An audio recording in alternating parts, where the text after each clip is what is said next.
3조 어머이건 사야일조 프로젝트 발표 시작하겠습니다. 네, 저는 팀장인 김세진이고요. 그리고 이 앞에 공간이 협소해서 팀원들이 나와서 이렇게 같이 발표를 진행할 수가 없어서 편의상 제가 그냥 혼자서 진행을 하기 때문에 이런 PPT 조작이나 사이트 시연을 할 때는 제가 앉아서 조금 진행을 하도록 할 테니 양해를 부탁드리고요. 네. 그러면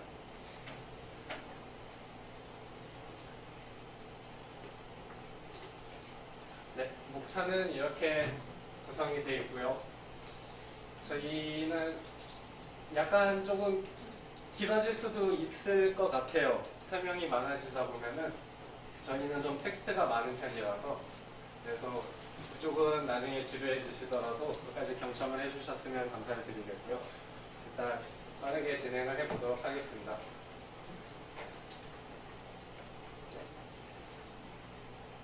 네, 저희들이 이제 처음에 주제를 많이 고민을 했었는데 과연 뭐가 좋을까 하다가 생각을 해보니까 저희는 생각해보면 매일 뭔가를 사고 있어요. 그래서 뭔가 항상 택배를 기다리는 게 일상이고, 그리고 또 맨날 인터넷에서 뭐 파는지, 뭐가 또 싸게 이렇게 정보가 나왔는지 같은 거를 개인적으로도 눈팅을 많이 하고, 그래서 거기서 좀 아이디어를 얻어봤어요. 아무래도 자기가 가장 관심 있는 주제가 가장 좋은 결과물이 나올 수 있을 것 같아서요. 그래서 뭐 이거는 굳이 통계 자료를 한번 가져와 본 건데, 그만큼 모바일 쇼핑이나 이런 온라인 쇼핑이 많이 활성화되어 있어서 충분히 저희가 다루고 있는 주제가 그만큼 대중성이 있고 그래서 현실감도 있다는 점을 알려드리려고 이런 부분을 설명을 해드릴까 합니다. 근데 일단 먼저 핫딜 정보가 뭔지부터 조금 설명을 드려야 될 것 같아요. 그러니까 이게 관심이 있으셔서 찾아보시는 분들은 익히 잘 아시겠지만은, 이게 그러니까 인터넷에 지금도 수많은 거래 정보 같은 게 올라오는데 그 중에서도 좀 특별히 가끔씩 세일을 한다던가 아니면 좀 뭐 이벤트 같은 걸로 싸게 올라오는 때가 있어요. 그래서 그런 거를 일종의 핫딜 정보라고 칭해서 공유를 하기 시작했는데, 이게 생각보다 유서가 깊고 그리고 꽤 규모가 큰 뭐라고 할까 그런 시장이에요. 그래서 이미 서양 쪽에서는 특히 미국의 슬릭딜이라고 해서 제일 크고 메이저한 사이트가 있고요. 그래서 한국의 뽐뿌는 아마 많이 들어보셨을 거예요. 지금은 뭐 막 핸드폰 얘기나 뭐 이런저런 안 좋은 소문이 많이 섞여서 위상이 떨어지긴 했지만, 그 뽐뿌라는 것도 결국 처음에는 슬릭딜이라는 데를 벤치마킹해서 시작을 했을 정도인데요. 그래서 이미 뭐 어떤 특정 물건이 가격이 어떻고 뭐 최근이나 뭐 옛날 가격이 어땠는지 이렇게 가격을 추적해주는 프라이스 트래킹이라고 하는 그런 커뮤니티 사이트들이 이미 많이 존재를 했어요.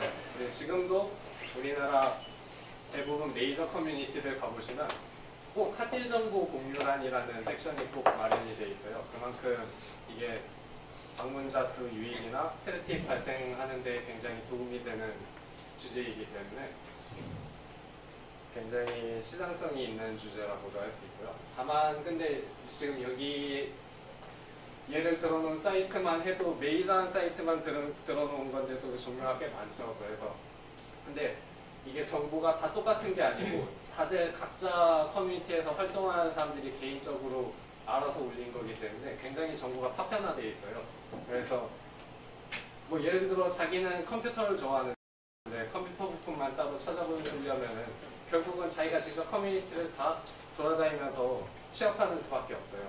그래서 개인화된 정보를 그만큼 얻기가 힘들어졌다, 그런 상황을 말씀을 드리려고 합니다. 근데 이런 사이트들이 이런 커뮤니티가 어떻게 굴러가고 이 시장이 왜 생성이 됐느냐, 이게 기본적으로 파워로더를 생산하는 구조여서 그래요. 그러니까 이게 어떤 사람이 특정 구매 정보의 URL을 소개하면 사람들이 이제 그 URL을 타고 들어가서 어쨌든 뭐 구경을 하든지 구매를 할 거 아니에요. 그래서 그렇게 URL을 소개하고 링크를 타는 수만큼 그걸 공유해준 사람한테 수익이 약간씩 돌아가요.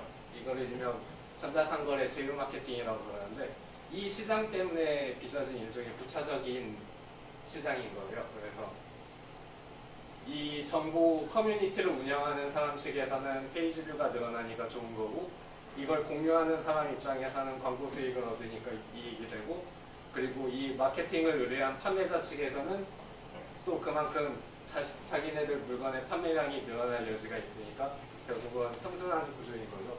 특별히 손해보는 구조가 없기 때문에 그래서 이렇게 많은 커뮤니티들이 학대 정보를 많이들 공유를 하는 이유가 특별히 이제 다 같이 이익을 볼 수 있는 구조라서 그래서 일단 이 돈이 걸려있는 문제이기도 하기 때문에 다들 자처해서 파워 업로더가 돼서 그 사람들을 중심으로 정보가 생산되고 소비되는 경향을 보이고 있어요. 그런데 그 정보가 너무 많아요, 문제는. 그래서 아까도 말씀드렸지만 파편화도 심하고 그리고 무엇보다 돈이 걸려 있다고 했죠. 돈이 걸려 있으면은 조금 지저분해지기 마련이에요. 그래서 그냥 홍보 목적으로 일명 소위 이쪽 계열에서는 업자라는 용어로 칭하는데요.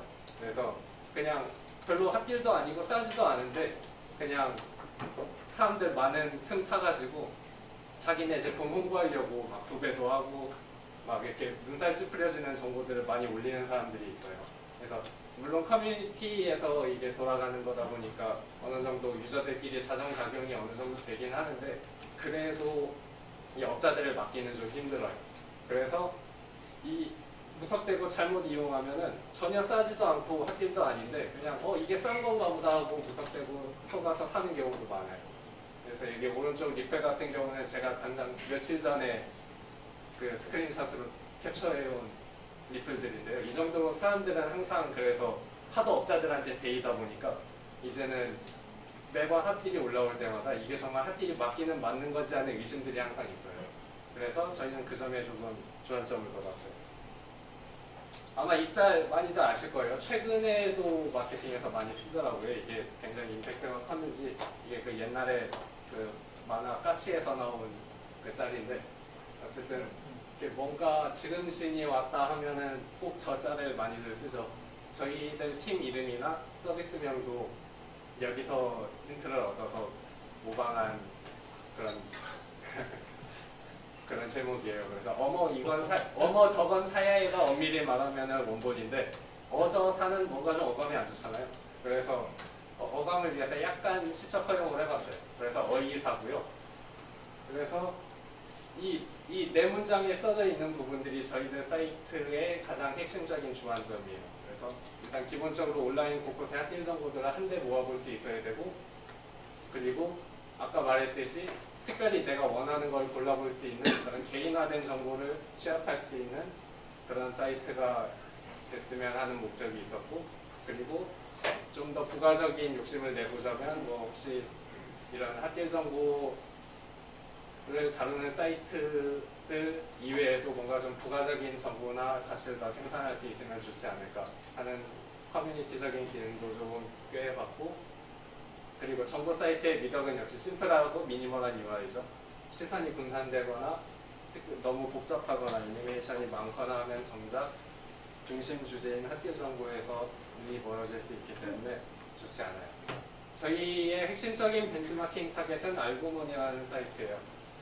아는 사람들은 알고 모르는 사람들은 모르는 사이트인데 생각보다는 인기가 좋아요. 특별히 광고가 없었고 입소문만으로 홍보가 된 사이트 치고는 페이지 뷰가 꽤 많이 나오고 있고요. 한 10만 정도 나와요. 최근에는. 그리고 왜 그런가 하면은 그 많은 핫딜 사이트들 중에서도 특별히 좀 깔끔하고요.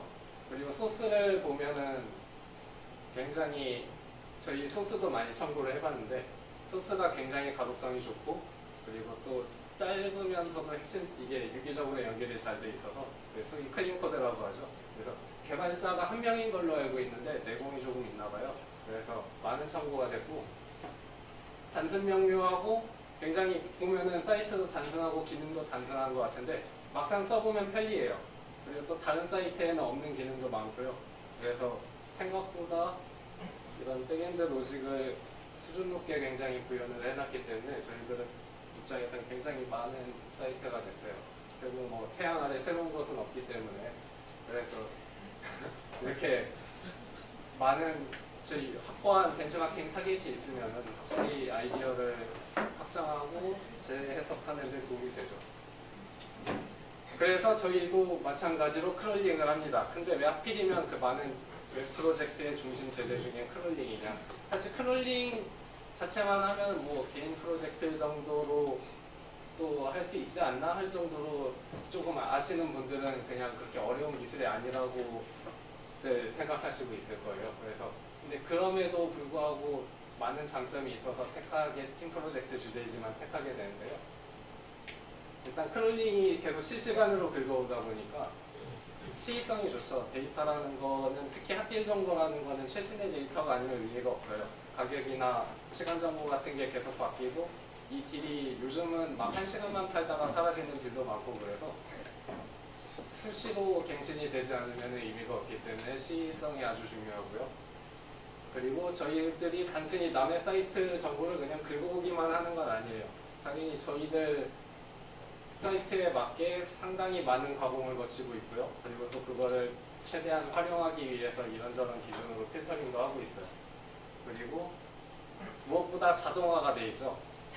그 다른 사이트나 서비스 같은 경우는 유저들이 일일이 만들어가는 DB여야 한다거나 혹은 우리가 직접 DB를 만들어야 되는데 크롤링의 좋은 점은 남의 정보를 갖다 쓰니까 적어도 저희 입장에서 DB의 데이터량은 문제가 없는 거죠.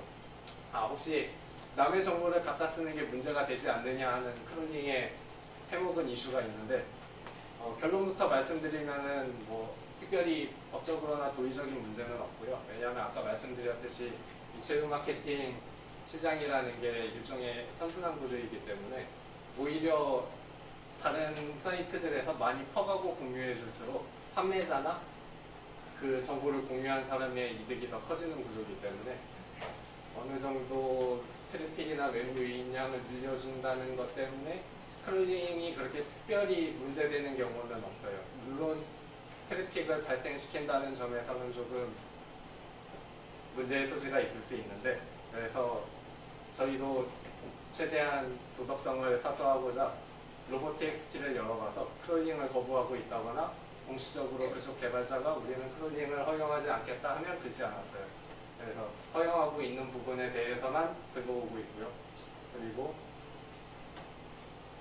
방금 말씀드렸듯이 데이터를 그냥 가져오는 건 아니기 때문에 그 가공 과정에서 API나 라이브러리를 꽤 많이 사용해요. 그래서 웹 개발 방법론을 학습하는데 이만한 방법이 없겠죠. 그래서 직접 써보고 이것저것 응용을 해보면서 배워보자는 데 아주 크롤링이라는 게 좋은 주제라고 생각을 해요. 뭐 사용 기술들은 다들 비슷하실 건데요. 저희도 이 정도로 사용을 했고요. 약간의 특징을 꼽자면 뭐 아마존 웹서버 그리고 RDS 관계형 데이터베이스 그리고 클라우드 플레이어 DNS 같은 것들을 쓰고 있어서 완전히 웹서버에서 돌아가고 있고 리눅스 환경에서 돌아가고 있고요. 로컬 서버 필요 없고 그리고 뒤에서 자세히 설명드리겠지만 저 클라우드 플레이어 기능이 상당히 강력하기 때문에 당장 실제 상용 서비스가 가능할 정도의 보안성이나 기능성, 부가 기능 같은 게 이미 다 갖춰져 있기 때문에 저희들은 그런 쪽에 약간 초점을 줘봤고요. 그리고 밑에 API 라이브러리라는 보시면 저기 J3라고 해서 자바의 가장 유명한 크롤링 라이브러리고요.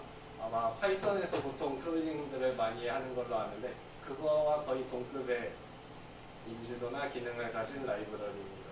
그리고 오른쪽에 파이어베이스 클라우드 메시징은 푸시 알림을 구현하기 위해서 사용한 부분이고요. 그리고 네이버나 카카오 같은 경우는 로그인이나 쇼핑의 최저가 정보를 가져오는 데 사용되는 오픈 API입니다. 타임라인은 대략 이렇고요. 얼추 저희도 이 정도대로 진행이 되긴 했어요.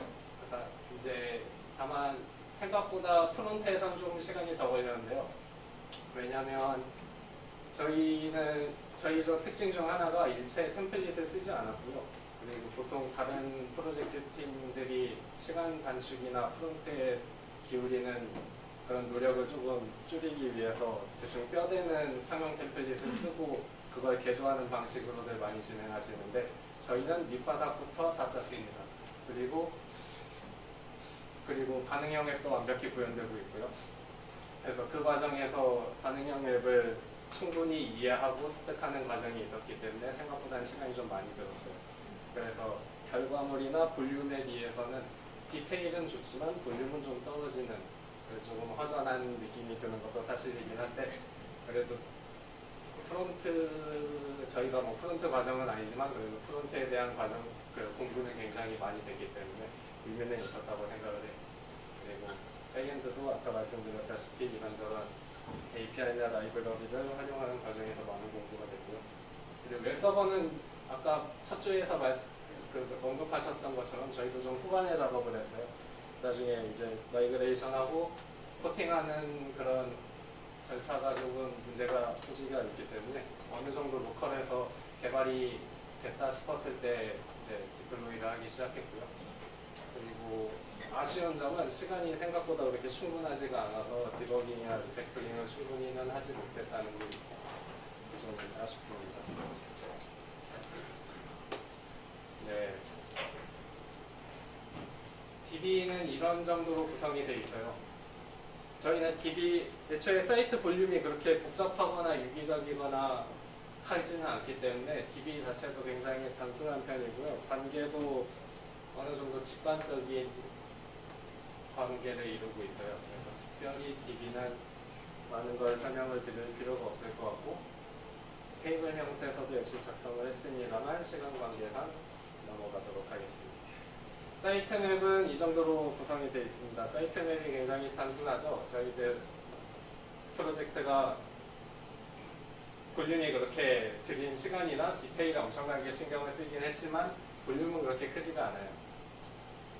그래도 하나하나 기능들은 굉장히 충실하게 구현을 하도록 많이 신경을 썼고요. 그래서 이 정도로 구성이 되어 있긴 하지만 그래도 나름대로 적은 코드로 최대한 압축된 코드로 많은 그런 기능이나 가치를 구현할 수 있게 노력을 많이 했습니다. 일종의 와이어 프레임인데요. 그래서 이런 식으로 메인 페이지나 모바일 페이지의 레이아웃을 구성을 했고요. 뒤에서 이런 부분들은 자세히 이제 시연이나 그런 부분들을 통해서 설명을 드리도록 하겠습니다. 이것도 약간 지금 보시기엔 좀 복잡하죠. 그래서 자세한 내용들은 시연을 하면서 설명을 드릴게요. 그래서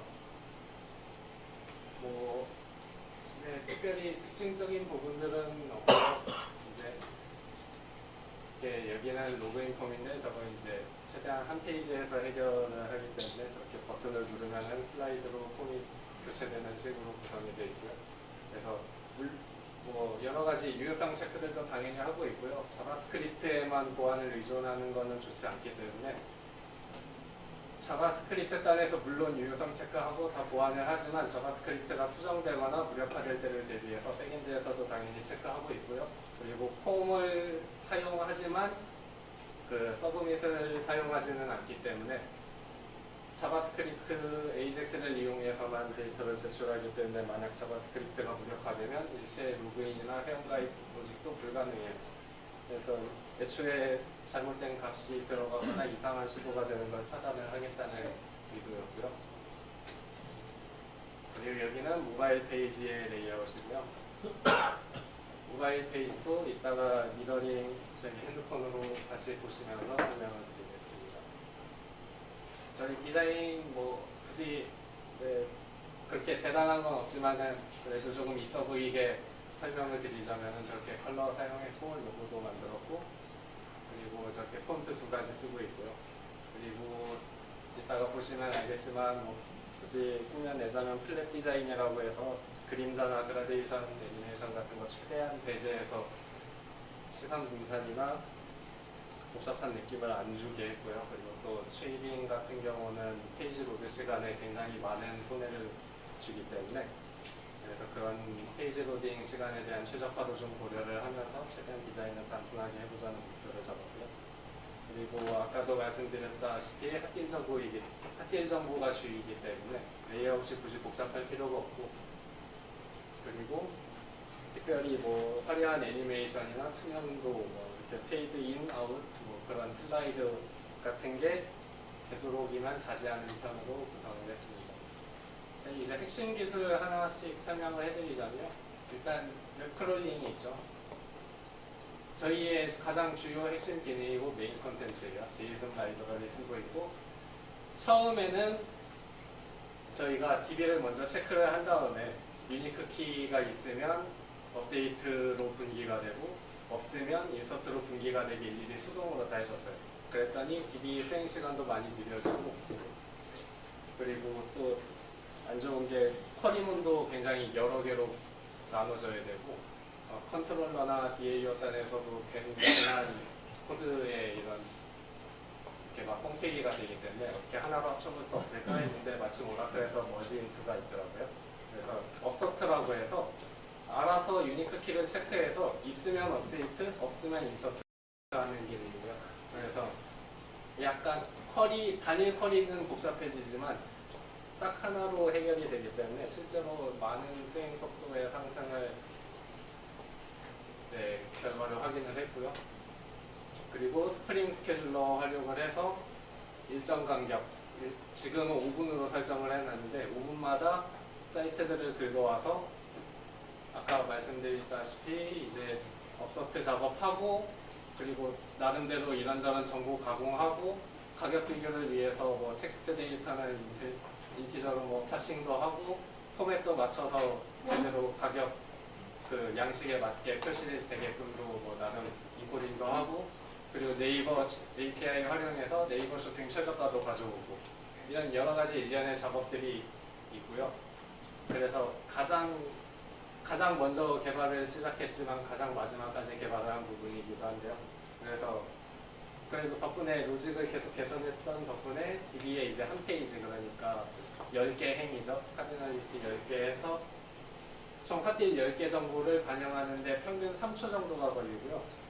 근데 이 3초가 생각보다 그렇게 짧은 시간은 아니긴 해요. 왜냐면은 페이지가 나중에 가면 수천 페이지가 될 텐데 전혀 빠른 게 아니죠. 근데 어쩔 수 없는 부분도 있는 게, 일단 저희는 서버용 컴퓨터가 아니죠. 그리고 아마존 앱 서버도 프리티어이기 때문에 사양이 많이 낮죠. 그리고 네트워크 환경도 그렇게 좋다고 할 수 없기 때문에, 그리고 또 타겟이 되는 사이트들의 반응도 언제나 그렇게 빠를 거라는 보장이 없어요. 그래서 여러 가지 변수를 고려하다 보면은 3초 정도면은 나쁘지 않다. 뭐 적어도 지금까지 스트레스 테스트 해본 바로는 적어도 문제를 일으킨 경우는 없었고요. 뭐 계속 다른 작업이나 DB를 계속 긁어댄다거나, 아니면은 인터넷이 좀 느리다거나 컴퓨터를 계속 옮겨가면서 테스트를 해봤으나 특별히 문제는 없었습니다. 네, 그래서 이 부분에 대해서 굉장히 그래도 많은 로직에 대한 고민이 있고요. 두 번째는 이제 필터링하고 재정렬 기능이에요. 저거를 이제 저기 왼쪽에 보면은 저는 버튼들을 누르면은 실시간으로 이제 저 파라미터 정보들을 전달을 해서 전체 DB 중에, 물론 전체는 아니죠. 전체 DB를 다 뒤지면은 엄청난 퍼포먼스의 손실이 있기 때문에 지금 우리가 눈으로 볼 수 있는 페이지 내에서만 새로 긁어서 이제 동적으로 태그를 생성해서 중앙에 있는 그 메인 콘텐츠 섹션만 재갱신하는 방식이에요. 그래서 특별히 새로 고침이나 페이지 이동을 하지 않아도 되기 때문에 사용자 경험 측면에서 이득이 되는 부분이고요. 그리고 이 부분도 굉장히 파라미터를 많이 다루고, 그리고 또 여러 가지 조건도 그때그때 다르기 때문에 자칫하면은 쿼리문이나 그런 코드들이 불어날 수 있는 부분이었는데, 마침 그래도 마이마티스의 동적 쿼리라는 기능이 있었기 때문에 이제 하나의 쿼리문으로 여러 가지 분기를 줘서 그때그때 파라미터에 따라 연산을 달리할 수 있게 해놨어요. 그래서 딱 하나의 쿼리문으로 이 모든 기능, 그러니까 필터링, 뭐 추천수 정렬, 뭐 조회수별 정렬, 가격별 정렬, 뭐 저기 소스가 되는 사이트에서 얼마나 추천을 많이 받았는지, 댓글이 많이 달렸는지 등등에 대한 그런 여러 가지 인기도를 판별하는 그런 조건에 따라서 재정렬해서 보여주는 기능들, 이런 것들을 다 한 큐에 해결을 했습니다. 그리고 프로그레시브 웹앱이라고 해서 한 작년, 재작년쯤부터 이제 구글에서 굉장히 강력하게 밀고 있는 트렌디한 기술이에요. 그래서 일종의 웹 개발의 새로운 개발 철학이라고 해야 될까요? 방법론적인 그런 고찰인데 PC 웹이 자꾸 이제 모바일로 거의 시장 판도가 넘어갔죠. 근데 그렇다고 PC 웹도 계속 뒤처지고만 있을 수는 없기 때문에 모바일 웹앱이 가지는 장점을 좀 취해보자는 의도에서 나온 새로운 그런 기능들이에요. 그래서 구글이랑 일단 모질라라는 두 거북이 가장 앞장서서 주도하고 있기 때문에 인터넷에서 찾아보면은 실제로 많은 레퍼런스나 기술 자료 같은 걸 찾아볼 수 있기도 하고요. 그리고 구글 여러 가지 기술적 환경이 잘 마련이 되어 있기 때문에 충분히 얼마든지 이제 다른 분들도 알아보셔서 구현을 할 수가 있어요. 그래서 가령 일단 대표적인 활용 사례 하나를 말씀드리면 일단 제이슨 포맷으로 웹 매니페스트라는 파일 하나를 정의를 해주게 되면은 추가 개발하지 않아도 저희 안드로이드에서 그 모바일 하이브리드 웹앱 있죠. 그 따로 뭐 쇼핑몰이나 그런 웹사이트들 가면은 앱 꼭 깔라고 많이들 홍보하잖아요. 그래서 근데 그런 웹의 기능을 특별히 추가 개발 작업하지 않아도 단 저 파일 하나만 정의해주면 앱 하이브리드 앱과 똑같은 환경을 똑같이 설치하고 구현하고 구동시킬 수 있어요. 일단 이게 첫 번째 대표적인 활용 사례고요. 그리고 백그라운드 단에서 돌아가는 자바스크립트 엔진인 서비스 워커라는 애가 있는데 최근 이런 웹표준 잘 지키는 현대 모던 브라우저들은 다 지원하는 기능이고요. 이 서비스 워커라는 건 말 그대로 백그라운드에서 돌아가기 때문에 굳이 내가 사이트에 접속하고 있지 않거나 심지어는 브라우저가 꺼져 있어도 작동을 하고요. 그래서 아까 저희 팀의 기능 중에 말씀드린 것 중에 하나인 푸시 알림 메시지 같은 경우도 마찬가지로 브라우저가 꺼져 있거나 그 사이트를 탐색하고 있지 않는 와중에도 마치 모바일에서 푸시 알림 받는 것처럼 받을 수 있습니다. 그리고 기본적으로는 PC 앱을 위한 기능이지만 모바일에서도 똑같이 푸시 알림 받아볼 수 있고요. 그리고 이 서비스 워커라는 게 생각보다 많은 영역을 관장하고 침범하는 범위가 있기 때문에 굉장히 강력한 기능이라서 반드시 HTTPS 환경에서만 성립을 하고요. 그래서 로컬에서는 로컬이기 때문에 문제가 없는데 HTTP 환경에서 하려고 하면 오류를 해서 돌아가지 않게 되고요. 그래서 일단 이 프로그레시브 웹앱을 준수하고 있는 사이트라면 기본적으로 HTTPS라는 얘기도 되기 때문에 보안성이 동시에 보증이 된다고 할 수 있겠습니다. 그래서 저기 왼쪽에 스크린샷에서 보시다시피 저기 홈 화면에 이 웹사이트에 바로 가기를 추가할까요? 해서 추가하면은 웹앱이 하나가 추가가 되는데 저 메시지는 뜨는 조건이 여러 가지가 있는데 브라우저 엔진마다 조금씩 다르긴 한데 크롬 같은 경우에는 2번 이상 방문했고 그 방문의 간격이 5분 이상의 경우 저 메시지를 띄워요. 뭐 파이어폭스나 뭐 삼성 인터넷 브라우저 같은 경우는 조금씩 다르긴 한데 대부분 뭐 파이어폭스를 제외하면 요즘 브라우저들이 크로미움 엔진 기반이라서 어차피 다 크롬하고 비슷비슷할 거예요. 그래서 이제 그 방금 말씀드린 프로그레시브 웹앱의 또 두 번째 대표적인 구현체죠. 그래서 푸시 알림 기능이고요. 마찬가지로 OAuth 2.0 인증 메커니즘 쓰고 있고요. 그래서 액세스 토큰 발급받아서 구독자 목록에 클라이언트를 추가하는 식으로 구독자 관리가 되고 있고 만약 뭐 사용자가 알림 기능을 오프했거나 브라우저 단에서 알림을 허용하지 않았다면 메시지는 당연히 오지 않고요. 저희 쪽에서 할 일은 이제 DB를 체크해서 예를 들어 개수를 세봤는데 전에 핫딜이 100개가 있었는데 다음번에 한 얼마 정도 딜레이로 줬다가 조회를 해보니까 핫딜이 105개가 됐다. 그러면 새로운 핫딜 5개가 뜬 거잖아요. 그래서 새로운 핫딜이 떴다는 푸시 알림 메시지가 발송이 되고요.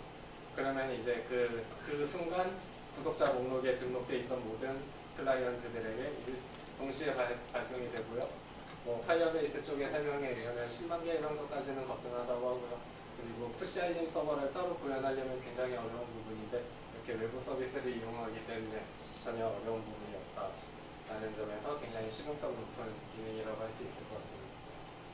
그리고 무엇보다 좋은 점은 이 푸시 알림이 그냥 메시지만 알림을 주는 게 아니라 몇 가지 옵션이나 추가적인 코딩을 통해서 클릭을 했을 경우 만약 내가 이 사이트에 탐색 중인 상태였다면, 그러니까 포그라운드 상태였다면 그 페이지를 새로 고침해서 새 할인을 확인할 수 있게 해주고요.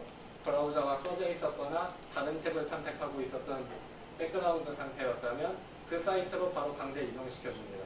그래서 구글에서는 이거를 제2입성을 도모한다고 설명을 하고 있는데요.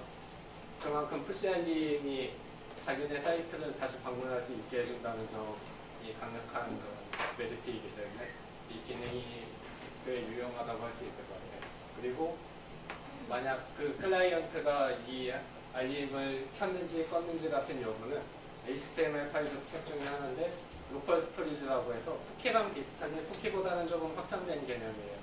그래서 그쪽에 알림을 껐는지 켰는지 여부를 저장을 해놓기 때문에 나중에 사이트를 닫고 다시 방문하거나 해도 전에 선택사항을 기억하고 있어서 특별히 뭐 신경 쓰지 않아도 얼마든지 거부하면은 메시지를 안 받고 하면 받을 수 있게 그렇게 표현해놨어요. 그리고 반응형 탭은 자세한 부분은 이따 시연하면서 보여드리겠지만 아까 말씀드렸다시피 그냥 맨땅에서 헤딩하다시피 코딩한 부분이고요. 그리고 뷰포트, 미디어 퀄리, 그리드 같은 부분 최대한 활용했고요. 그리고 별도의 모바일 페이지를 만드는 순간부터는 반응형 웹의 정의에 어긋나죠. 그래서 모바일 페이지 없이 그냥 하나의 사이트, 하나의 URL, 그리고 하나의 소스만으로 그냥 뷰포트 넓이가 달라지는 순간 모바일 페이지나 PC 앱의 전환을 바로 판단해서 해주고요. 특별히 내용이 짧아지거나 길어지거나 예상보다 어떤 특정 DIV의 크기가 늘거나 줄어들거나 해도 레이아웃이 깨지는 일은 없습니다. 그런 것들을 다 고려를 해놨기 때문이고, 그리고 그냥 단순히 뷰포트 사이즈만 체크해서 반응형 웹을 구현하고 있는 건 아니에요. 자바스크립트 플러그인을 써서 지금 현재 접속한 기기의 정보가 뭔지 다 감지를 하고 있고요. 그래서 뭐 구체적으로 뭐 아이패드로 접속했는지, 뭐 아이패드 뭐 갤럭시 탭으로 접속했는지까지 다 감지가 되고 있기 때문에 그에 맞게 페이지를 뿌려주고 있어요. 그래서 뷰포트가 애매하게 작거나 크거나 정규 예상도가 아닌, 그러니까 아이폰 같은 경우는 뷰포트 사이즈가 조금 애매하게 변태 같은 느낌이 있는데 그런 경우에도 레이아웃이 깨지는 일이 없도록 많은 신경을 썼습니다. 네, 스프링 시큐리티죠. 많은 다른 조들도 다 하셨지만 저희들도 당연히 쓰는 부분이고요. 뭐 이거는 사용하지 않을 이유가 없어요. 그래서 표현 정보 관리, 로그인, 로그아웃, 페이지 접근 권한 같은 거는 굉장히 실무적으로 중요한 개념이고, 그리고 또 중추적인 기능을 하는데 정작 또 굉장히 기본적이죠. 그래서 여러모로 가치가 있는 기술이라고 봤고요. 그리고 패스워드 같은 경우는 암호화 인코딩을 하는데 뭐 기본적으로 스프링 시큐리티 스펙에서는 비크립트를 권장하고 있기 때문에 당연히 그 알고리즘으로 암호화를 하되 추가적으로 솔팅이라고 해서 소금을 친다고 해서 중간중간에 무작위로 문자를 삽입하는 게 있어요. 그러면 보안성이 훨씬 더 향상이 되는 거죠. 이게 여러 가지 그런 취약점 공격이나 해킹 같은 데에 비해 그런 위험도를 많이 줄여줄 수 있고요. 비크립트도 완벽한 것이 아니기 때문에. 그래서 솔팅을 보통 같이 하는 걸 권장을 하고 있는데 실제로 그래서 저희도 같이 하고 있습니다. 그래서 이 알고리즘으로 패스워드 해싱하고 있고요. 그리고 항상 체크하고 있고, 뭐 비밀번호 변경, 뭐 회원정보 수정, 뭐 회원가입 이런 거 모든 순간 패스워드를 다루는 경우마다 항상 암호화가 되고 있기 때문에 관리자도 이 비밀번호가 원래 뭐였는지 복구할 수 있는 방법이 없어요. 그래서 보안성이 확보가 돼 있고, 그리고 기본적으로 스프링 시큐리티 스펙에서 제공하는 유저 디테일즈 서비스는 다룰 수 있는 정보가 굉장히 적어요. 유저네임, 그러니까 기본적으로 프라이머리 키가 되는 이메일 주소랑 뭐 비밀번호 정도밖에 관리를 못하기 때문에 그것을 확장 구현해야 돼요. 저희 같은 경우는 닉네임도 다루고 프로필 사진도 다루고 접속 처음 가입했던 경로가 뭐 네이버인지 카카오인지 아니면 저희 자체 서비스 이용자인지를 판단해야 되기 때문에 그런 거 같은 경우도 다뤄야 되고 해서 이 인터페이스로 확장을 구현했고요. 그래서 스프링 시큐리티 단에서 이 정보들을 다루고 있기 때문에 일정 수준 이상의 보안성이 확보가 되고 있다고 보시면 되겠습니다. 그리고 오른쪽에 보시다시피 에러 페이지도 다 따로 만들어서 핸들링을 하고 있고요. 에러 정보를 너무 자세하게 제공해 주는 것도 공격자들한테 정보를 제공해 줄 수 있다고 그래서 최대한 간단하게 그냥 대충 무슨 오류다 정도만 표시할 수 있게 해서 구성을 해놨습니다. 그리고 무한 스크롤 같은 경우는 이쪽에서는 UX에 대한 고민을 많이 했던 부분이에요. 그러니까 요즘 이런 사이트가 많긴 하죠. 스크롤 맨 밑에까지 내리면 다음 페이지를 보여주는 건데 양날의 칼이에요. 좋은 점은 빨리빨리 볼 수 있고 딱히 페이지 안 넘어가도 바로바로 모든 정보를 한눈에 볼 수 있으니까 굉장히 편하고 좋기는 한데 이게 정보가 너무 많아지고 탐색 시간이 길어져서 그러니까 많이 밑으로 내려갈수록 처음 봤던 정보로 되돌아가긴 되게 힘들어지겠죠. 그래서 가독성을 많이 해치고 사용자 경험도 많이 망가진다는 것 때문에 이걸 싫어하는 사람들은 굉장히 싫어하는데 저희도 고민을 해봤으나 핫딜 정보라는 특성상 그 하나의 정보에 오랫동안 체류하고 그걸 뚫어지게 보고 있는 게 아니라 핫딜 정보라는 건 기본적으로 쓱쓱 넘기면서 빠르게 소비하는 정보예요. 그래서 그렇기 때문에 이 무한 스크롤이 굉장히 디자인적으로 잘 맞는다는 생각을 해서 도입을 했고요. 여기 밑에 보면은 뭐 핫딜 정보를 불러오고 있습니다 같은 저는 루딩 메시지 같은 것도 어떻게 보면 되게 사소하고 아무것도 아닌 부분인데 저게 또 UX 디자인에선 중요하죠. 왜냐하면 저게 뜬다는 건 일단 어쨌든 다음 페이지가 뭔가 존재는 하는 건가 보다라는 걸 사용자한테 알려줄 수 있고 그리고 로딩이 어쨌든 되고 있으면 아무 메시지를 표시하지 않는 것보다는 설령 좀 다음 페이지가 늦게 뜨더라도 저걸 보면 좀 이해가 가죠. 그동안 또 뭐가 눈에 띈다 하면서 약간 시선 관심을 분산시킬 수 있는 거죠. 그래서 저는 인디케이터의 존재는 UX 디자인에서 굉장히 중요한 부분이고요. 그래서 저희도 많은 부분은 신경 쓰진 못했지만 그래도 페이지 지금 현재 페이지가 어디고 다음 페이지를 저렇게 로딩하고 있고 그런 소소한 정보들을 최대한 표현을 하도록 노력을 해봤습니다. 네, 그리고 웹 서비스 저희들 아까 말씀드렸다시피 아마존 웹 서비스에 올라가 있고요. 리눅스 환경이고 그리고 프리티어긴 하지만 어쨌든 EC2 인스턴스로 컴퓨터 저쪽으로 옮겨놨고 그리고 RDS 써서 DB도 저쪽 걸 빌려 쓰고 있어요. 오라클 물론 11G 버전이고요. 그리고 프리놈이라고 해서 무료로 도메인을 제공해주는 사이트가 있어서 그쪽에서 도메인을 빌렸고 그리고 DNS나 중간에 CDN이라고 해서 컨텐츠 딜리버리 네트워크라고 그러는데 그러니까 일종의 서버랑 클라이언트 중개자의 역할을 하면서 서비스를 제공해주는 그런 업체들이 있어요. 그래서 저런 거를 끼고 하면 여러 가지 이점을 얻을 수 있는데 무슨 이점이 있냐 하면은 저희 사이트가 당장 지금 취하고 있는 장점만 해도 일단 HTTPS 인증서가 무료로 항상 유지가 돼요. 저 인증서 생각보다 골치 아픈 문제예요. 저거 로컬에서 테스트할 때는 상관이 없는데 이게 그러니까 자체적으로 그냥 스스로 인증을 하는 방법도 있긴 있어요. 톰캣이랑 자바에서 지원을 하거든요. 근데 그렇게 인증해서는 인증서가 공인기관에서 인증을 받은 게 아니기 때문에 어차피 어느 브라우저로 가도 이 인증서는 가짜 인증서라면서 HTTPS 접속이 엄밀히 말하면 아니라 그래요.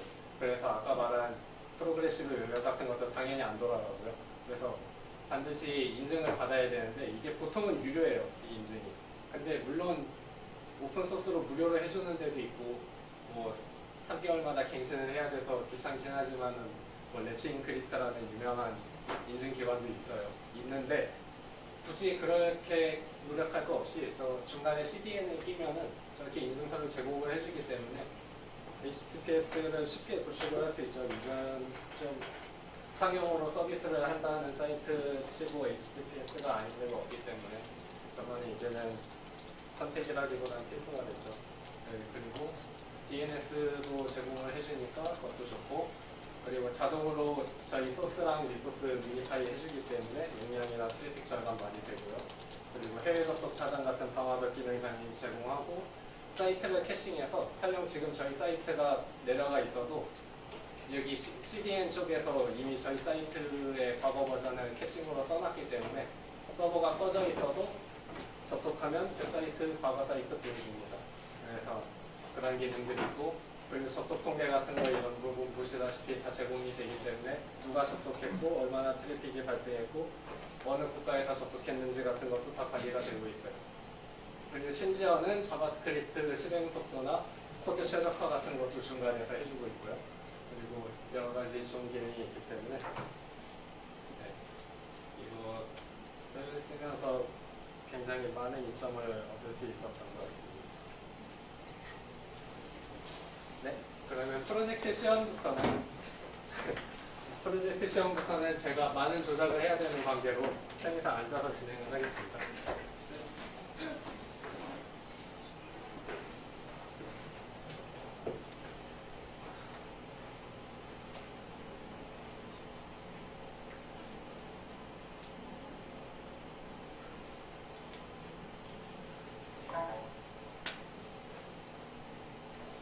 네, 보시다시피 이건 메인 페이지고요.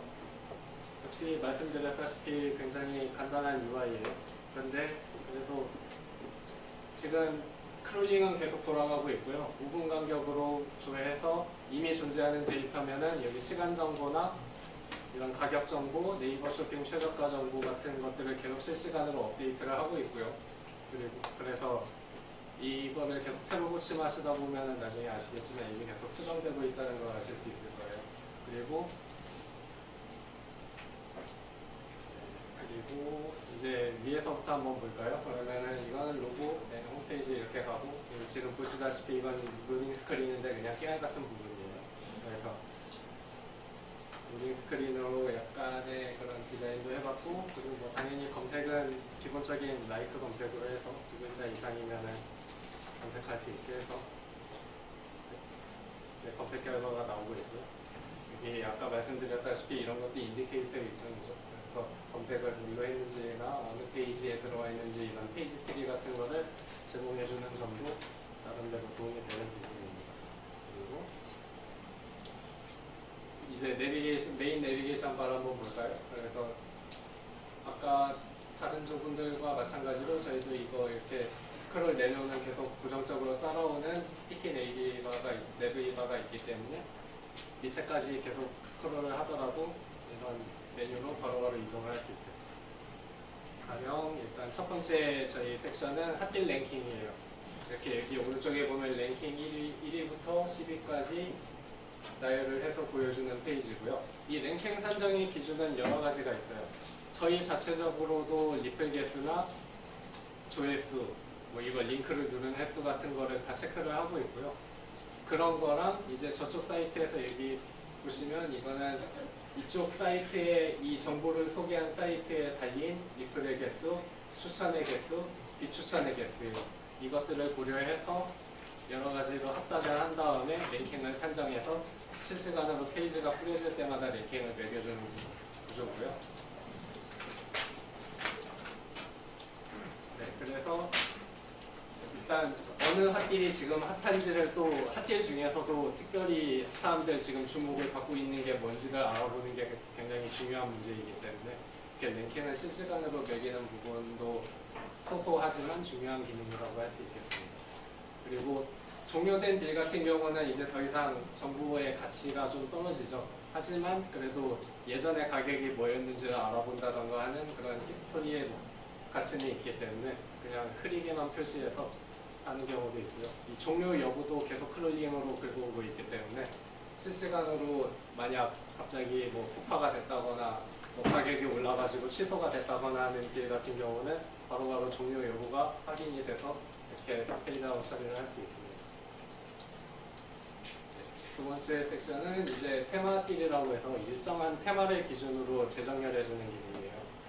화제의 핫딜 같은 경우는 말 그대로 화제, 그래서 리플이 많이 달려서 뭔가 예계가 많이 이루어지고 있다. 그런 딜 같은 경우는 기본적으로 최신 순위, 첫 번째 정렬 기준은 최신이고 두 번째 정렬 기준은 리플스예요.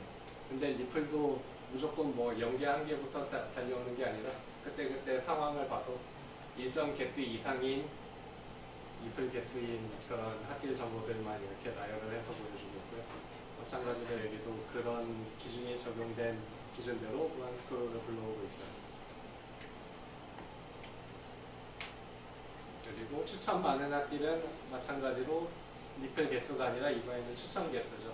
추천 개수 같은 경우는 보통 다른 커뮤니티들도 항상 있기 때문에 이 정보는 항상 언제나 가져올 수 있는 정보기도 하고, 그리고 사람들이 대체로 리플은 잘 달아도 추천은이 임팩하기 때문에 보통 추천이 조금 많이 달려있다 싶으면은 그 정보는 진짜로 좀 가치가 있을 수 있다라는 그런 가능성이 있어요. 그래서 추천순으로 보는 것도 나름 의미가 있기 때문에 그래서 추천순 정렬 기능도 있고 커피 한 잔 값 핫딜은 그러니까 5,000원 이하의 딜들만 보여주는 기능이에요. 그래서 일종의 이렇게 개인화된 정보를 좀 얻게 하려는 여러 가지 노력의 일환인데 그러니까 특정 가격 이하의 딜만 보고 싶은 사람도 있을 수 있기 때문에 그래서 이런 기능 섹션도 한번 마련을 해봤고요. 핫딜 유력 같은 경우는 저희가 네이버 최저가를 가능한 경우 최대한 얻어오고 있어요. 검색을 해서 얻어오고 있는데 이때 이 핫딜 저희 가져온 핫딜 가격하고 연산을 해서 얼마만큼의 차익인지를 표시해줘요. 그러니까 예를 들어 이 메리트가 너무 낮거나 혹은 마이너스가 뜬다거나 하면 그건 핫딜이 아닌 거 되죠. 그래서 아까 처음에 말씀드렸다시피 이거 진짜 핫딜 맞아? 라는 의문을 좀 해소해 줄 수 있는 부분이고요. 실제로 이 기능은 다른 크롤링 사이트나 핫딜 정보를 다루고 있는 사이트에서 없는 기능이고요. 그래서 나름대로 소소하지만 저희들의 유니크한 기능이라고도 할 수 있고요. 이쪽 로직도 많이 개선을 했기 때문에 처음에는 네이버 최저가를 잘 못 얻어오는 경우가 있었어요. 이게 왜냐면은 이 물건 제목이라는 게 꼭 정해진 양식으로 사람들이 쓰는 게 아니잖아요. 이 제목에 무슨 글자를 넣을지도 모르고 뭐 얼마나 이 물품과는 관계없는 쓸데없는 내용이 들어있는 경우도 많단 말이에요. 근데 네이버 최저가를 얻어올 때는 그런 단어들까지 다 넣어서 검색을 해버리기 때문에 여차하면은 맨날 정보 없음이 뜨는 경우가 많았어요. 근데 어느 정도 개선을 한 끝에 좀 쓸데없는 단어는 걸러내고 최대한 물품과 관련된 단어만 남기는 식으로 로직을 개선을 해서 최대한 네이버 최저가를 웬만하면 잘 받아올 수 있게끔 한 덕분에 예전보다는 조금 많이 잘 가져오는 것 같아요. 그래서 가령 여기 같은 경우는 이거는 95,000원이라고 올라왔는데 네이버 최저가는 128,000원으로 조회가 되네요. 33,000원 이득이죠. 이 정도면 핫딜이라고 할 수 있어요. 그래서 핫딜 유력이라는 거는 이 메리트 금액이 큰 순서대로 뭐라고 할까 내림차순으로 정렬을 해주는 기능이에요. 물론 핫딜은 시의성이 중요하기 때문에 최신 정보를 가장 먼저 띄우긴 하는데 그 중에서도 가급적 이 메리트가 높은 핫딜일수록 핫딜이 유력하겠죠. 그래서 그런 코너를 마련을 해본 부분이에요. 그리고 사이트 안내 페이지고요. 이거는 이제 저희 사이트 이용하시면서 뭐 몇 가지 이렇게 특징을 뭐 알거나 이용 방법을 좀 안내해드리자는 목적으로 만들어본 그런 페이지고요. 그래서 대충 저희들의 특징이라든가 뭐 어떤 코너들이 있고 뭐를 할 수 있는지 그런 여러 가지 특징 점들을 적어놓은 부분이에요. 일종의 그냥 별책부록 같은 느낌이고요. 네, 그러면은 이제 사이트 반대 이제 여기 필터링을 한번 적용을 해볼게요. 필터링은 처음부터 펼쳐놓으면은 조금 페이지가 묵직해 보이는 느낌이 있어서 기본적으로 그냥 적혀있게 해놨었는데 필요하면은 열어서 이렇게 필터링을 적용하면 적용한 결과가 나와요. 네, 그래서 가령 예를 들어 지금 여기 메뉴에 있는 정보가 옥션이고 옥션 판매자고 그리고 뽐뿌라는 곳에서 올라온 정보예요. 근데 나는 뽐뿌가 싫어. 그래서 뽐뿌 정보를 보기 싫으면 체크 해제하면 돼요. 그러면 뽐뿌가 걸러진 결과들이 나오겠죠. 그래서 마찬가지로 여기서도 원스크롤 적용돼서 계속 이 필터링이 적용된 결과를 DB에서 뽑아서 보내고 있는 거고요. 여기에서 웨이바티스가 많은 활약을 했습니다. 그래서 그리고 또 이것도 굉장히 디테일하게 신경 쓸 부분이 생각보다 많은데요. 예를 들면 이렇게 필터링을 누르면은 무조건 페이지를 최상단으로 스크롤하게 해놨어요. 왜냐면은 중간에 내리다가 필터링한 결과를 보면은 그 필터링된 결과도 중간부터 보게 되잖아요. 그러면은 의미가 없죠. 필터링된 결과도 다시 최신부터 봐야 그 새로운 정보로 갱신됐으니까 그거를 탐색하는 의미가 있을 텐데 만약 이 페이지가 뭐 스크롤업이 안 됐으면은 뭔가 좀 중간부터 보게 되니까 필터링을 실시간으로 적용한다 한데 그게 좀 좋지 않은 부분이라고 생각해서 이런 식으로 스크롤을 강제하는 부분도 있고, 그리고 또 뭐 예기치 못한 파라미터가 들어간다거나 뭐 이렇게 아예 검색 결과가 무조건 안 나올 수밖에 없는 예외 상황을 막기 위해서 여러 가지 처리를 해놨어요. 그래서 이 로컬에서 테스트할 때는 누르는 즉시 바로바로 뜨긴 했는데 웹서버 오기면서 약간 조금 느려진 감은 있네요. 그래서 이렇게 종료된 딜을 보기 싫다 하면은 종료 포함 체크를 풀어주면은 아까처럼 이렇게 회색으로 페이드된 딜이 더 이상 안 보이는 걸 보실 수 있어요. 그리고 여기서 더 이상 스크롤이 안 된다면 이 페이지가 끝이라는 거겠죠. 그래서 이렇게 필터링을 많이 적용하고 보니까 지금 저희가 갖고 있는 DB 중에는 핫딜 정보가 이거밖에 없나 보네요. 그래서 이게 필터링 기능이고요. 그리고 여기는 이제 아까 여기 핫딜 랭킹 페이지에 가서 핫딜 랭킹을 보실 수도 있지만 여기 이렇게 뉴스 스티커라고 해서 여기 가만히 보시면 이렇게 위로 조금씩 스크롤이 되시는 걸 볼 수가 있을 거예요. 그래서 일종의 뭐 증권가 같은 데 가면은 가격 정보가 이렇게 계속 넘겨지면서 나오잖아요. 그냥 소소하지만은 플러그인을 쓴 부분이고요. 그래서 이렇게 마우스 오버를 하면은 최대 10위까지 볼 수 있고 누르면 바로 그 핫딜로 이동을 할 수도 있어요. 그래서 이렇게 요즘 핫하죠. 그래서 요즘 이런 거 많이 쓰고 다닌다고들 하더라고요. 그래서 세기말이 된 것 같다고 그런 얘기를 많이 하던데.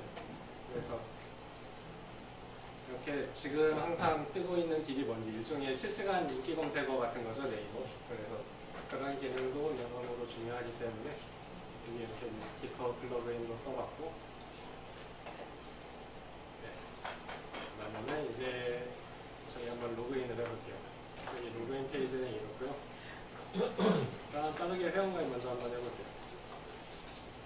이 위에 보시면 알겠지만은 실시간으로 일단 자바스크립트 단에서도 유효성 체크를 하고 있기는 해요.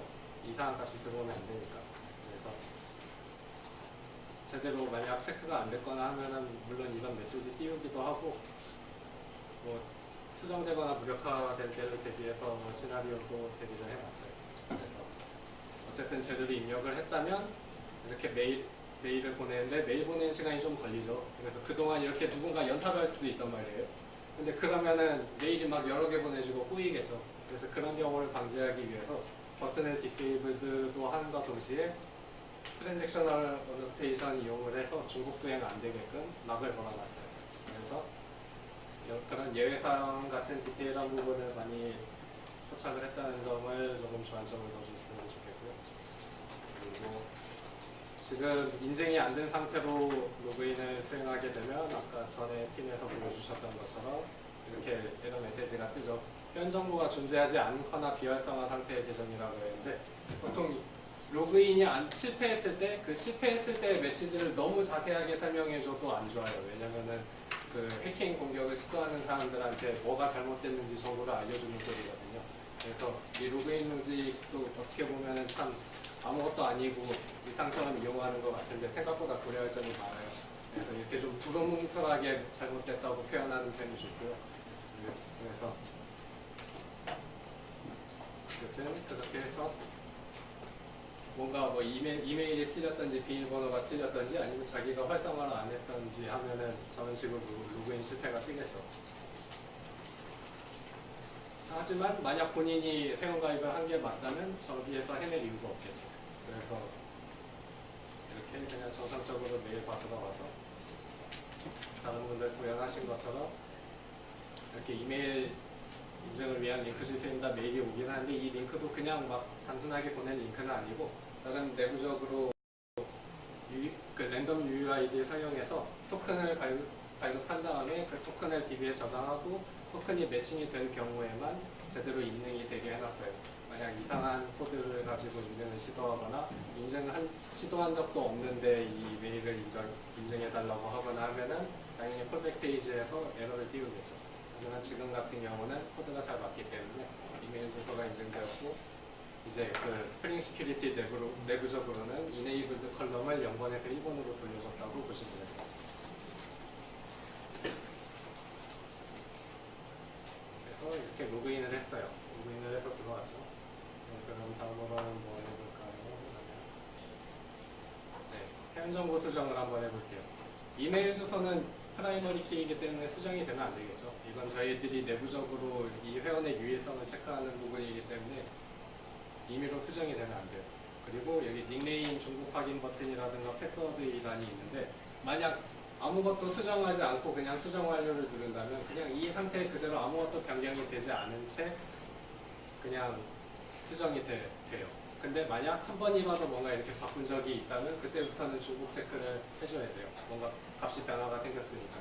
그래서 이거는 네이버인데 카카오라고 바꿔볼게요. 중복 체크를 한번 해보니까 사용 가능한 닉네임이라고 AJAX 통해서 체크를 하고 있네요.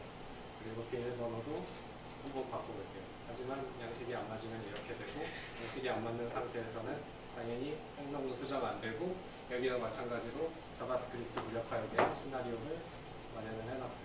그래서 어쨌든 최대한 이 사용자의 입력을 믿을 것이 사용자의 입력이라는 건 굉장히 믿을 게 못되기 때문에 그래서 뭐든지 제대로 입력됐을 때만 정상적으로 값이 전달이 되게끔 해놨어요. 그리고 다음은 프로필 사진인데요. 프로필 사진 같은 경우도 그냥 올리는 건 아니에요. 왜냐면은 물론 기본적으로 클라이언트 단에서 5메가 용량 제한을 두고 있기도 하고 뭐 JPG나 PNG가 아니면은 튀겨내는 기능도 있긴 있어요. 근데 역시 자바스크립트 단에서 막는 것에 불과하기 때문에 만약 이상한 파일을 올리거나 변조한 파일을 올리면 어떻게 하냐 할 거예요. 그래서 일단 백엔드에서도 사이즈 체크나 여러 가지 파일 체크를 하기도 하지만 프론트에서도 조금 더 강화를 해놨어요. 그 HTML5 스펙 중에 하나가 그 파일 API라고 해서 이 파일을 올리면은 뭐 사이즈나 뭐 그 파일의 포맷 정보라든가 여러 가지 이런 정보들을 다루고 변환할 수 있게 하는 기능인데요. 그래서 그런 걸 통해서 올라오면은 파일을 판단하고 제대로 됐을 때만 이렇게 정상적으로 업로드가 되고요. 그리고 예를 들어 5메가를 올리더라도 예를 들어 5메가짜리 사진을 올리더라도 막 여러 회원이 다 이렇게 프로필을 너무 어차피 조그만하게 보일 사진인데 굳이 고화질 큰 사진 쓸 필요 없잖아요. 그래서 내부적으로 HTML5 마찬가지로 캔버스라는 걸 사용해서 리사이징도 하고 품질도 재조정해서 용량을 최소한으로 낮춘 다음에 업로드 되게끔 해놨어요. 그러면 저희 서버에 부담이 굉장히 줄어들겠죠. 저희들 웹서버가 프리티어이기 때문에 이게 잘못해서 막 테러로 용량 많은 이미지 막 계속 올려대고 이러면 큰일 날 수 있기 때문에 여러 가지 부담을 줄이기 위해서 이렇게 리사이징이라든가 뭐 이미지 품질 재조정 같은 로직도 넣어놨어요. 그래서 어쨌든 제대로 파일이 마련이 됐으면 이렇게 프로필 사진이 업로드가 되고요. 만약 이 업로드 버튼 안 누르고 그냥 수정 완료하면은 얘는 적용 안 되는 거예요. 그래서 수정 완료하면은 수정이 되는데 여기 약간 아쉬운 점은 아까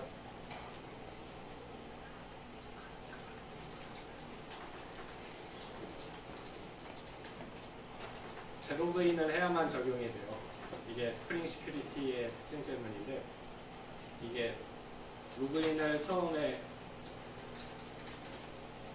하는 순간에만 회원 정보를 받아와서 세션에 저장을 시키기 때문에 이거는 따로 인터페이스를 확장 구현해주지 않으면은 실시간으로 갱신이 안 되는 부분이라 아쉽게도 재로그인을 해야만 이 변경된 회원 정보들이 정상적으로 반영이 된다는 점이 좀 아쉬운 부분이에요. 그래서 나중에 개선을 해야 될 것 같고요. 그리고 빠르게 하면은 일단 여기 찜하기 같은 경우는 핫기를 찜하는 기능이고요. 그래서 이렇게 찜하기 표시를 하면 이렇게 바로가기 통해서 회원 정보란에서 바로바로 핫기를 뭘 찜했는지 확인할 수 있고요. 그리고 공유하기 버튼을 통해서 이 URL을 공유할 수도 있어요. 그리고 댓글 작성 같은 경우는 REST API로 해서 put, 배치, 딜리트, 포스트 이런 같은 그런 대표적인 REST 풀하게 구현을 한 부분이고 그리고 동적으로 AJAX로 태그를 행사하기 때문에 그냥 댓글을 이렇게 쓰면은 바로바로 이렇게 달려서 나오는 걸 보실 수 있어요. 좋아요 같은 거 물론 가능하고요. 좋아요 중복하면은 중복 체크 당연히 하고 있고 본인이 아니면 삭제할 수 없게 버튼도 본인의 경우에만 뜨게 되어 있고요. 이 리플 작성 같은 경우도 제대로 로그인 상태가 확인된 경우에만 시큐리티 이용해서 체크를 하고 있기 때문에 그래서 뭐 이상한 사람이 갑자기 댓글 작성을 시도한다거나 하는 부분은 최대한 방지를 해놨어요. 그래서 이렇게 잘 실시간으로 달리는 걸 확인할 수 있고, 그러나 역시 저희의 주는 핫딜 정보이기 때문에 댓글 정보를 기본적으로 숨겨져 있고 추가적으로 그냥 굳이 보고 싶다고 하면 볼 수 있게끔 해놨어요. 그래서 이 찜하기 목록도 물론 어디가 이렇게 다 적용되어 있는 부분이고요. 그리고 다음은 저희도 뭐 마찬가지로 OAuth2 사용을 해서 API 로그인 제대로 구현이 되고 있고요.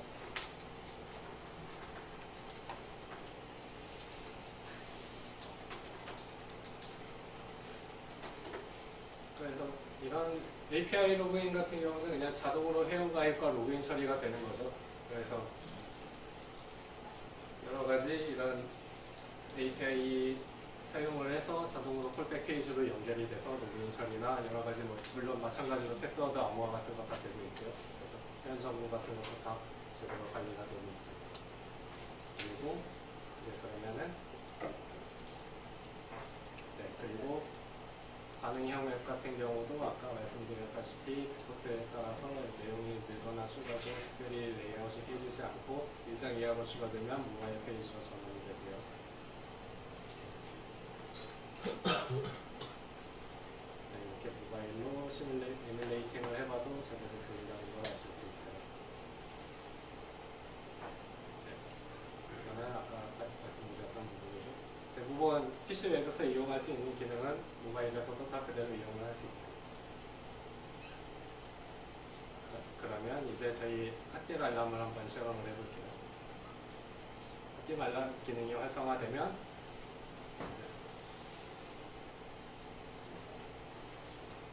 새로운 핫딜이 등록될 경우 그걸 감지해서 푸시 메시지를 보내게 해놨는데요. 지금 같은 경우는 조금 시간이 걸릴 것 같아서 저희가 임시로 더미의 그런 핫딜 정보를 하나를 그냥 수동적으로 추가를 해볼게요. 그래서 추가 한번 해주시겠어요?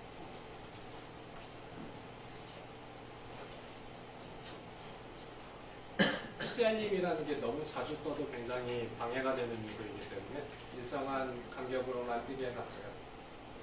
아직 추가가 안 됐네요. 어쨌든 핫딜 알림 상황은 제대로 켜져 있고요. 선택 여부는.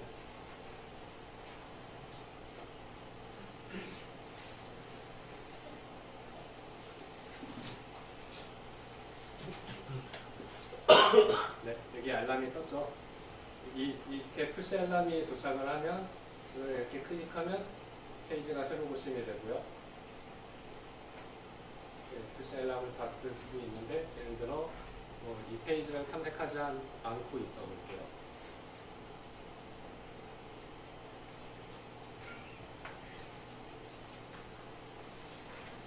다음 주도 있으니까 마무리 해주셔야 돼요. 아, 네. 딜레이를 많이 줄여놨는데 이게 생각보다 이게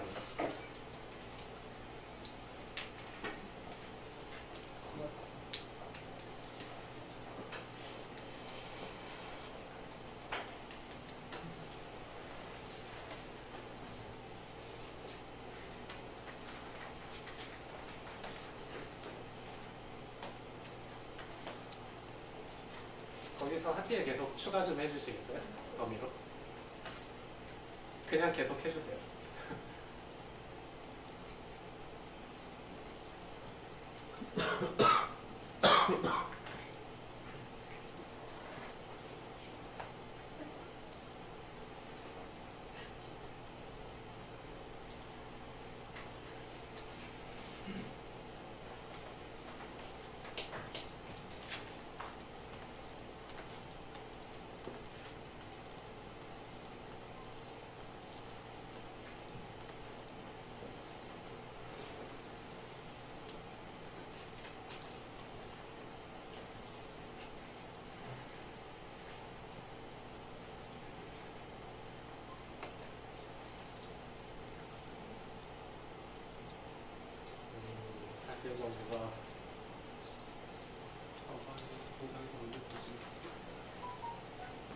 지금 알림 메시지에 오신 게 들리잖아요. 그래서 이게 휴대폰에서도 정상적으로 푸시 메시지가 받아볼 수 있다는 것을 보여드리려고 했고요. 그래서 푸시기는 잘 작동되고 있다는 점을 말씀드리려고 했고요.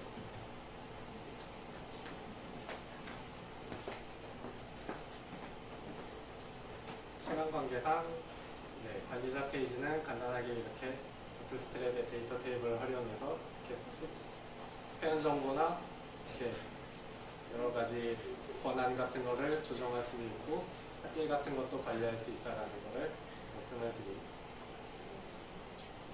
드리고자 합니다.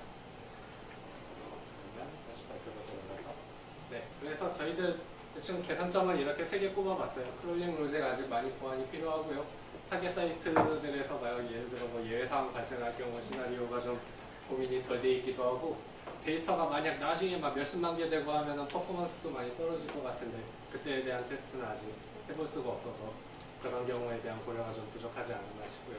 네이버 쇼핑 최저가도 웬만하면 잘 받아볼 수 있었으면 좋겠는데 그것도 좀 무리가 있었네요. 그리고 카테고리가 저희가 분류가 안 되고 있는데 이 카테고리가 생각보다 어렵더라고요. 저희가 이게 긁어오는 사이트에서 이미 카테고리가 분류되어 있는 게 아니기 때문에 저희들이 정보를 받고 나서 이 물품이 어느 카테고리에 속하는지를 판단을 해야 되는데 이걸 진짜 각 잡고 하려면은 딥러닝까지 파고 들어가야 되겠더라고요. 그래서 좀 무리가 있겠다 싶어서 이 부분은 시간 관계상 보류 처리를 한 부분이고요. 그리고 커뮤니티 기능도 좀 더 보완을 해서 이렇게 포럼란을 많이 추가를 하면은 더 풍성한 사이트가 될 것 같고 스프링 시큐리티도 아까 말씀드렸던 것처럼 좀 더 확장 구현을 해서 여러 가지로 이제 유저 정보를 잘 핸들링할 수 있으면 더 좋을 것 같습니다. 로그인에도 우리가 보안 로직을 좀 보완할 필요가 있을 것 같고요. 그리고 질문 응답 시간인데 제가 너무 시간을 많이 끌었죠. 그래서 질의가 있을지 모르겠지만 혹시 질문 있으십니까? 네, 그러면 저희 발표 마치겠습니다. 감사합니다.